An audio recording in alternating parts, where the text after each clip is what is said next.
بسم اللہ الرحمن الرحیم۔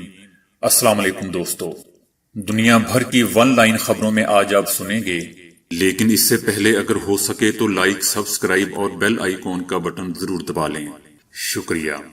جرمنی میں کسی ایک دن کے دوران نئے کرونا انفیکشنز کی تعداد ایک نئے ریکارڈ تک پہنچ گئی ہے۔ گزشتہ 24 گھنٹوں کے دوران کورونا کے 23,542 نئے کیسز ریکارڈ کیے گئے ہیں۔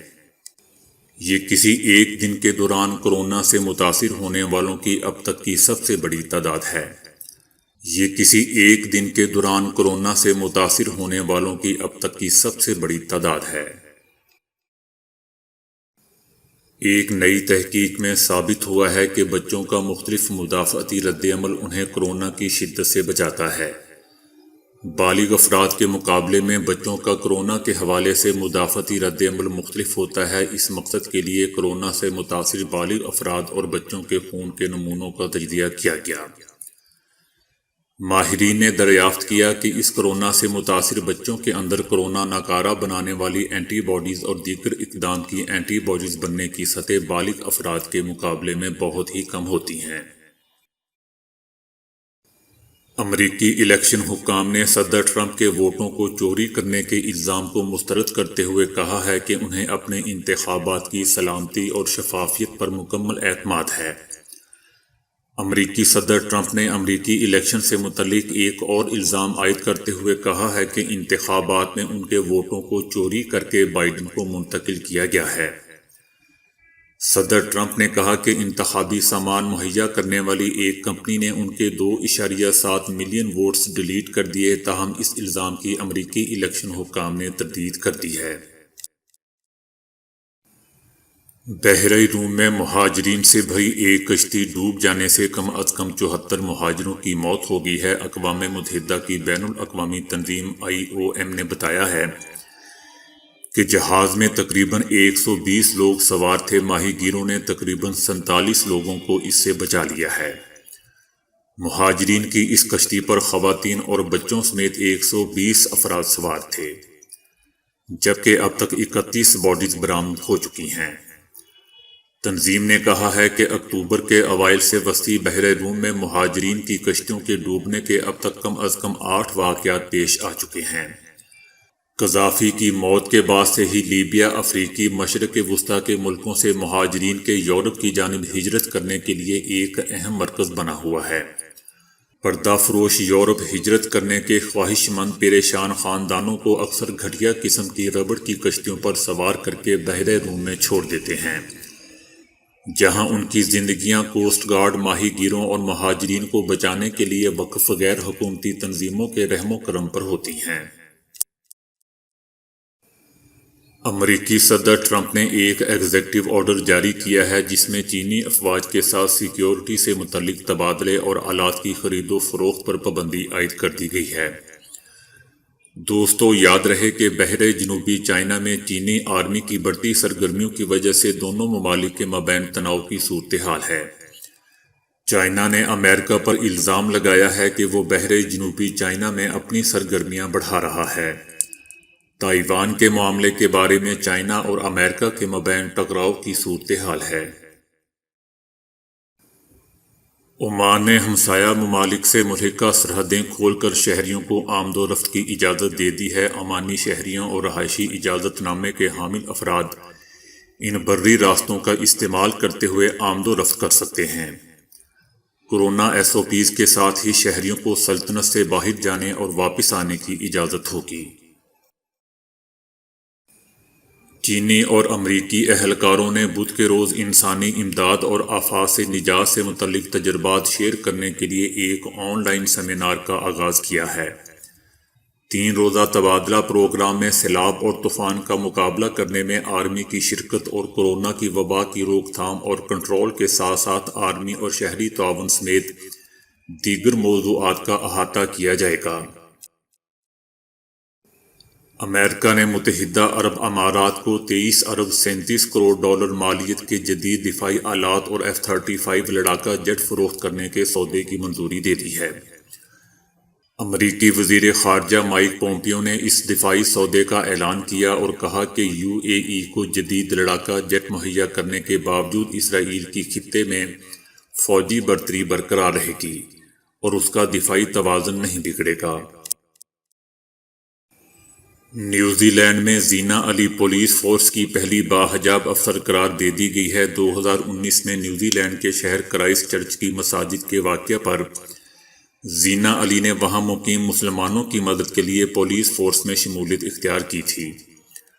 زینا علی نے کہا کہ مسلمانوں خاص طور پر خواتین کی نمائندگی کرنے اور حجاب پہننے پر فخر ہے۔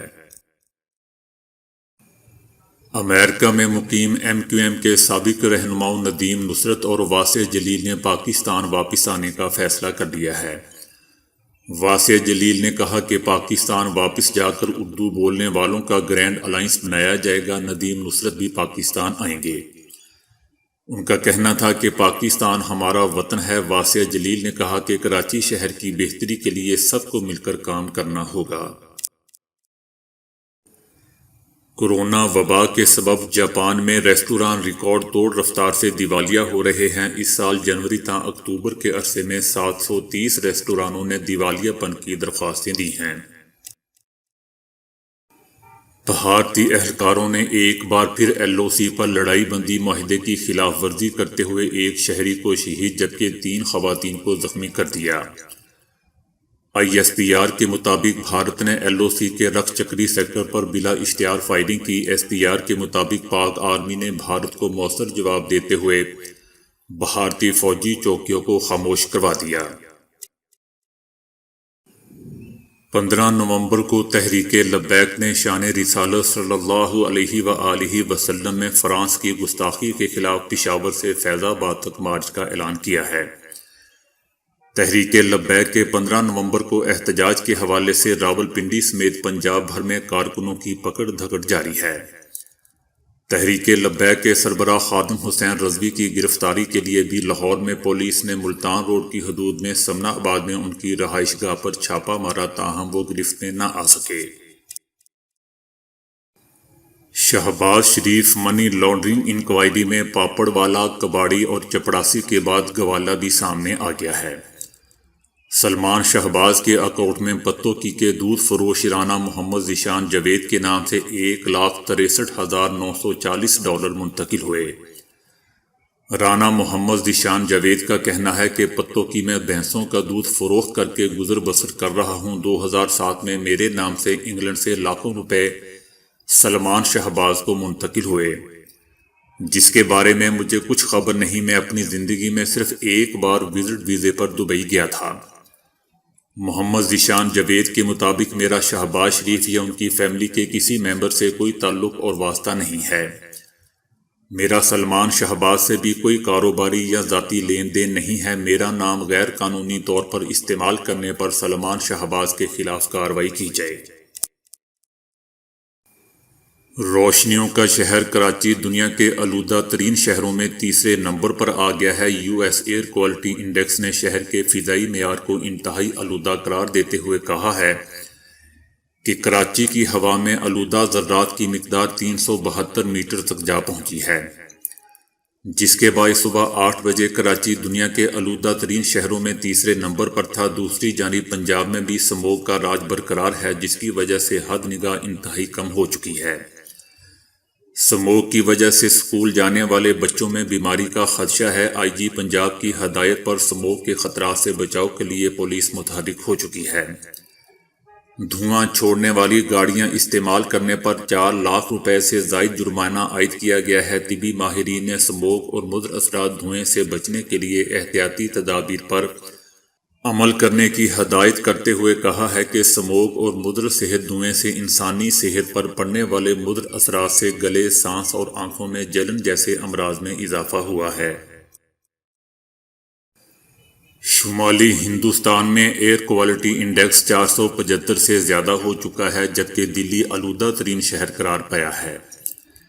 ماہرین نے خبردار کیا ہے کہ اگر فوری اقدامات نہ کیے گئے تو اس دھند کی وجہ سے عوامی صحت کے بدترین ہنگامی حالات پیدا ہو سکتے ہیں۔ گزشتہ 2 دنوں سے شمالی بھارت میں ایئر کوالٹی انڈیکس 475 سے زیادہ ہے۔ دوستو، 0 سے 50 یا اس سے کم سکور کا مطلب صاف ستھری ہوا لیا جاتا ہے۔ اس سے زیادہ کا سکور آلودگی کو ظاہر کرتا ہے۔ ایئر کوالٹی انڈیکس پر 500 سکور والی فضا اتنی زہریلی اور خطرناک قرار دی جاتی ہے کہ جس میں زیادہ دیر تک سانس لینے پر انسان کی موت بھی واقع ہو سکتی ہے۔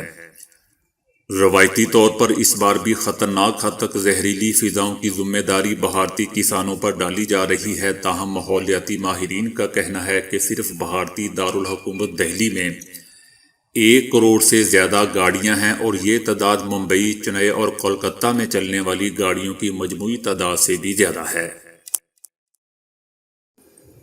برطانیہ وورسٹرشائر میں اپنے گھر میں اکیلی رہنے والی 91 سالہ خاتون گرنے کے بعد مکمل طور پر حرکت کے قابل نہ رہی اور 2 دن تک قریبی گملے کی مٹی کھا کر اپنی بھوک مٹا کر زندہ رہی۔ انہیں ایک بس ڈرائیور نے دیکھا اور ان کی جان بچائی کیونکہ وہ چند گھنٹوں میں لقمہ اجل بن سکتی تھی۔ اس خاتون روز میری کو یہ بھی یاد نہیں کہ گرنے کے بعد ان کے ساتھ کیا ہوا۔ خاتون نے کہا کہ مجھے بس اتنا یاد ہے کہ میں اتوار کی شب کینیڈا میں اپنی بیٹی سے بات کر رہی تھی۔ اس کے بعد مجھے معلوم ہوا کہ میں ہاسپٹل میں ہوں اور آج منگل ہے۔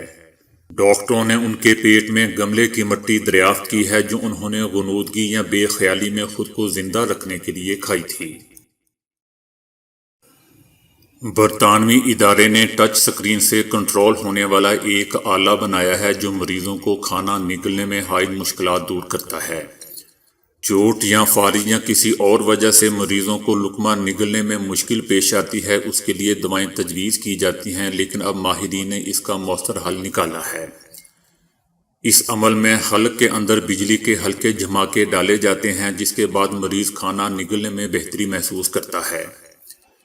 یہ آلہ روایتی علاج کے مقابلے میں بہت مؤثر ہے۔ اس آلے کو فیجینکس کا نام دیا گیا ہے جو نگلنے کے دائمی اور شدید مرض میں آرام کی وجہ بنتا ہے۔ اکثر مریض صرف 3 روز میں بہتر ہونے لگتے ہیں کیونکہ حلق کے متاثرہ حصے کے اعصاب کی تحریک دماغ تک جاتی ہے۔ دماغ میں وہ اس حصے پر اثر ڈالتی ہے جو ہمارے کھانے اور نگلنے کے عمل کو کنٹرول کرتا ہے۔ اس کے بعد مریض آرام سے کھانے لگتا ہے اور اسے غذائی نالی کی بھی ضرورت نہیں رہتی۔ اس ضمن میں برطانوی یونیورسٹی سے ملحق کئی ہسپتالوں میں آزمایا گیا ہے اور کل 255 مریضوں میں آزمائش کی گئی ہے۔ اس کے علاوہ جرمنی اور آسٹریلیا میں بھی ایسے مریضوں کو لگایا گیا جو 5 مختلف اعصابی عارضوں کی وجہ سے کھانے پینے میں شدید تکلیف محسوس کر رہے تھے۔ تو دوستو، آج کے لیے اتنا ہی۔ ویڈیو کو لائک اور شیئر کرنے کا بہت بہت شکریہ۔